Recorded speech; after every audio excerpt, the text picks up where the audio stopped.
Hello, అందరు నమస్తే. ఈరోజు ఏంటంటే జర పర్లేదు, పొద్దున 8 గంటలకు తీసిన బండి. సుమారు ఒక గంట సేపు వెయిట్ చేసిన, ఎందుకంటే కిరాయిలన్నీ అంతా చాలా చాలా అంటే చాలా తక్కువ ఇస్తుండు. 10 కిలోమీటర్లకు 122 రూపాయలు పోతే కూడా చాలా బైక్ కంటే అద్మానం. బైక్ 150 రూపాయలతో ఆటోకేమో 120 ఇస్తుండు. ఇక అట్లా ఇట్లా చూసిన, గంట సేపు వెయిట్ చేసిన. ఎన్నో బుకింగ్లు, కనీసం సుమారు ఒక 50 బుకింగ్ల పైన అస్సలు తీసుకోలేదు. లాస్ట్కి ఒక బుకింగ్ అయితే తీసుకున్నా. అది చూపెడతా, మొత్తం మీద ఎంత చేసిన అనేది చూపెడతా.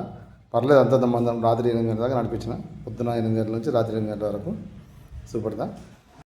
First drop 198, 855. తర్వాత 9 తర్వాత 10:30 దాకా బుకింగే రాలేదు, 52. తర్వాత 11:30కు 232. తర్వాత 1:30కు 280. ఇది 280 అంటే వాళ్ళు 300 ఇచ్చారు. ఇది 220 రూపాయలు అంటే కొంచెం సామాన్ ఉంది, 250 ఇచ్చారు. ఇది 250 ఇచ్చారు. ఇది 131, 151. 151 అంటే 160 రూపాయలు ఇచ్చారు. ఇది 190 రూపాయలు అంటే 200 రూపాయలు ఇచ్చారు. లాస్ట్ ఎంత 8 నిమిషాలు 112 రూపాయలు. ఇది 120 ఇచ్చారు. మొత్తం టోటల్ 10 రైళ్ళ మీద 1805 రూపాయలు. అంటే మొత్తం మీద అర్థమైంది అన్నమాట.